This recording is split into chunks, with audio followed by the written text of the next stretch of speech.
नमस्कार, स्वागत है आपका आपके अपने YouTube channel Delhi D school पर। और आज कक्षा 9वीं के लिए मैं दो वर्कशीट ध्यान रखिएगा।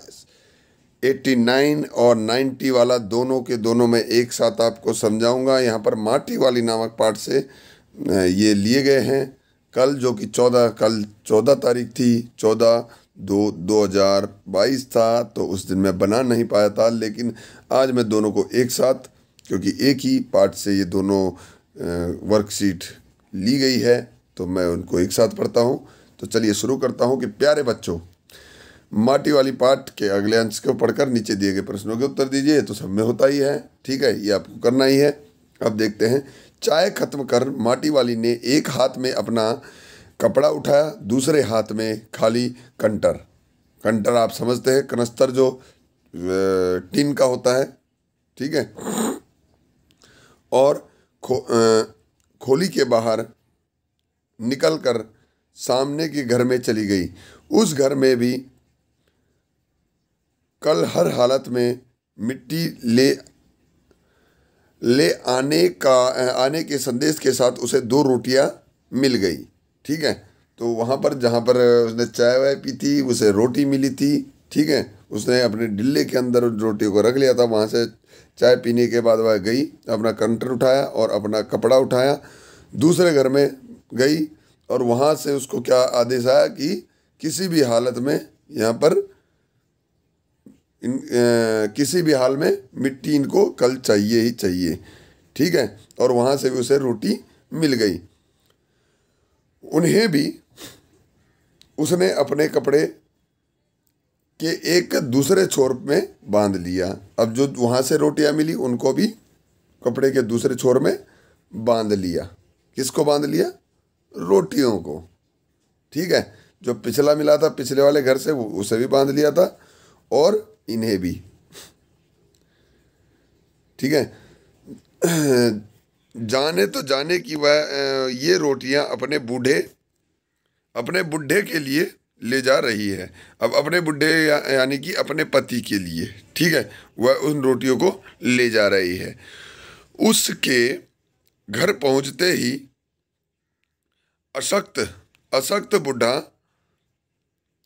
कातर नजरों से उसकी ओर देखने लगता है, ठीक है। अब बुढ़ा जो है वो, यानी कि उसका जो हस्बैंड है, उसका जो पति है, वह अशक्त है, यानी कि वो, उसके अंदर शक्ति नहीं रही, वो खड़ा नहीं हो सकता, चल नहीं सकता, ठीक है। हिम्मत मतलब उम्र भी है, और ठीक है, तो वो चल नहीं सकता। तो इसलिए वह उसकी तरफ देखता है। जैसे वह पहुंचती है कि यह कुछ लाई होगी खाने के लिए, ठीक है। वह घर में रसोई बनने का इंतजार करने लगता है। आज वह घर पहुंचते ही 3 रोटियां अपने बुढ़े के हवाले कर देगी। रोटियों को देखते ही चेहरा खिल उठेगा बुढ़े का, ठीक है। आज जो 3 रोटियां, 2 वहाँ से मिली, एक यहाँ से उसे दूसरे घर से मिल गई थी, तो उनको देखकर बुढ़े का चेहरा खिल उठेगा। तो साथ में ऐसा भी बोल देगी, साग तो कुछ है नहीं अभी। और तब उसे जवाब सुनाई देगा, भूख मीठी कि भोजन मीठा। और जब यूं कहेगी बुढ़ा, जो उसका बुढ़ा है, उसको वह रोटी देगी, तो साथ में यह भी कहेगी कि साग तो है नहीं। साग यानी कोई सब्जी या इसके साथ खाने लायक, है ना, वो तो कुछ है नहीं। तब वहाँ से जवाब क्या सुनाई देगा कि भूख मीठी कि भोजन मीठा। यानी कि यदि आपको भूख लगी हो तो कोई सा भी भोजन हो, आपको वह मीठा ही लगेगा, चाहे वह कितना ही तीखा क्यों ना हो, ठीक है, कैसा भी क्यों ना बना हो। अगर भूख लगी होगी तो वह मीठा जरूर लगेगा, ठीक है। भोजन मीठा नहीं होता, भूख मीठी होती है, यह कह रहे हैं, ठीक है। उस गांव शहर के इतना पास भी नहीं है, जो उसका गांव जो है शहर के इतना पास भी नहीं है। इतना कितना ही तेज चलो, फिर भी घर पहुंचने में 1 घंटा तो लग ही जाता है। रोज सुबह निकल जाती है वह अपने घर से पूरा दिन माटा खान में मिट्टी खोदने, फिर विभिन्न स्थानों में फैले घरों तक उसे ढोने के में बीत जाता है। घर पहुंचने से पहले रात घिरने लगती है। उसके पास अपना कोई खेत नहीं है, जमीन का एक भी टुकड़ा नहीं। झोपड़ी जिसमें वह गुजारा करती है गांव के एक ठाकुर की जमीन पर खड़ी है। उसकी जमीन पर रहने की एवज में उस भले आदमी के घर पर भी माटी वाली को कई तरह के कामों की बेगार करनी होती है। तो यहाँ पर कहा गया है कि जो माटी वाली है उसका घर जो है शहर से दूर है, जहाँ वह मिट्टी लेकर जाती है उससे बहुत दूर है। अगर वह कितनी भी तेज चले फिर भी 1 घंटा तो लग ही जाता है उसे वहाँ पहुँचने में। लेकिन और वह सुबह निकलती है और दिन भर माटा खान यानी कि जहाँ पर मिट्टी होती है वह लाल मिट्टी उसको खोदने में लगाती है, फिर उस मिट्टी को घर घर जाकर पहुँचाती है। तो ऐसे में ऐसा करते करते पूरा दिन हो जाता है, रात होने लगती है, तो तब वह घर पहुँचती है। ठीक है, तो ऐसे तभी जो उसका बुढ़ा है वह उसकी तरफ देखता है कि कुछ, क्योंकि भूख तो उसे भी लगी होगी, तो वह उसकी ओर देखता है। ठीक है, इसके प्रश्न है, वह घर में रसोई बनाने का इंतजार करने लगता है। रेखांकित शब्द में क्या अर्थ है? रेखांकित शब्दों में क्या अर्थ है कि वह इंतजार करने लगता है डैश। ठीक है, भोजन बनने का, रसोई में मरम्मत करने का, रसोई में काम करने का, रसोई में भोजन बनने का। ठीक है, इसमें दूसरा वाला सही होगा। अगला प्रश्न है, अरे एक ऊपर प्रश्न रह गया कि माटी वाली को शहर से घर पहुंचने में कितना समय लगता है, तो बोला कम से कम 1 घंटा तो लगता ही है, अधिक भी लग जाता है। ठीक है, प्रश्न नंबर 3 है कि और तब उसे जवाब सुनाई देता है, भूख मिट्टी की भोजन मीठा का जवाब किसका है? ठीक है, किसका है भाई? माटी वाली के पति का। ठीक है, ऑप्शन 3। माटी वाली को कई तरह के कामों के बेगार करने होते हैं। यहाँ पर कहा गया था कि जैसे उसका कोई खेत नहीं है, उसके पास ज़मीन है ही नहीं, जहाँ वह रहती है किसी ठाकुर का दिया हुआ एक छोटा सा ज़मीन का टुकड़ा है जिसमें उसने अपनी झोपड़ी बना रखी है, और उसके एवज में भी बेगार करना पड़ता है। तो बेगार का मतलब होता है कि बिना पगार के यानी बिना पैसे के मजदूरी करना। ठीक है, बिना पैसे के मजदूरी करना। ठीक है, माटी वाली की दिनचर्या लिखी है तो आपने पढ़ ही लिया होगा, इसमें आपको स्वयं करना है। मैं अगले वर्कशीट की ओर बढ़ता हूँ, 90 वाले, और इसको हम पढ़ते हैं। या अंतिम भाग है इसका, अंतिम अंश है इस पाठ का। तो टिहरी बांध पुनर्वास के साहब ने उससे पूछा कि वह रहती कहाँ है। ठीक है, तुम तहसील में अपने घर का प्रमाण पत्र ले आना। तो टिहरी बांध बनने जा रहा था। ठीक है, और वहाँ पर जो साहब आए थे जो वहाँ की का सर्वे कर रहे थे, उन्होंने कहा कि अपने घर का प्रमाण पत्र लेकर तहसील पहुँच जाना। ठीक है, मेरी जिंदगी तो इस शहर के तमाम घरों में माटी देते गुजर गई साहब। कौन कह रही है? माटी वाली।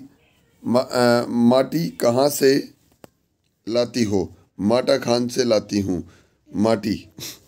ठीक है, उनके दोनों के बीच में संवाद हो रहा है। माटी वाली बोलते माटा खान से लाती हूँ। वह माटा खान चढ़ी है तेरे नाम। कौन बोलता है? साहब बोलता है कि वह माटा खान जो है वह तेरे नाम चढ़ी है। अगर है तो हम तेरा नाम लिख देते हैं। माटा खान तो मेरी रोजी है साहब। बुढ़िया हमें जमीन के कागज चाहिए, रोजी का नहीं। बांध बनने के बाद मैं क्या खाऊंगी साहब, इस बात का फैसला तो हम नहीं कर सकते। कौन बोल रहे हैं? साहब बोल रहे हैं, वह बात तो तुम्हें खुद ही तय करनी पड़ेगी। कौन बोल रहे हैं? वो साहब बोल रहे हैं जो हम बांध बनाने आए हैं। टिहरी बांध की दो सुरंगों को बंद कर दिया गया है। शहर में पानी भरने लगा है। शहर में आपाधापी मची है। शहरवासी अपने घरों को छोड़कर वहां से भागने लगे हैं। पानी भर जाने से सबसे पहले कुल सबसे पहले कुल शमशान घाट डूब गए हैं। माटी वाली अपनी झोपड़ी के बाहर बैठी है।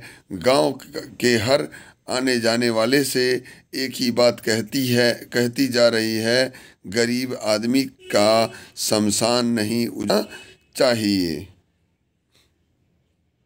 ठीक है, तो अब इसका मतलब क्या हुआ कि जब वहाँ पर चल रहा था, टिहरी बांध बन चुका था, उसके दो सुरंगें जो थी जहाँ से पानी बाहर निकल रहा था उनको बंद कर दिया था, तो पानी भरने लगा था। कहाँ? शहर में अब। ठीक है, और पूरे शहर में आपाधापी मची थी, सभी लोग इधर उधर भाग रहे थे। और जो वहाँ आए हुए साहब थे वो बोल रहे थे कि भाई यहाँ से निकलो, अपने कागज़ दिखाओ, तहसील में दिखाओ, जहाँ जितनी ज़मीन होगी वो तुम्हें मिल जाएगी दूसरी जगह। तो वो बोली मैं क्या, मेरी रोजी है माटा खान। तो माटा खान जो है रोजी है, तो बोला हमें कागज़ चाहिए, हमें रोजी का नहीं पता। कौन बोल रहे हैं? वो साहब बोल रहे थे। अब यहाँ पर क्या हो रहा था कि अब सब लोग वहाँ से निकल रहे थे, जा रहे थे। तो जो माटी वाली झोपड़ी के बाहर बैठी हुई थी और एक ही चीज़ वहाँ से बोल रही थी कि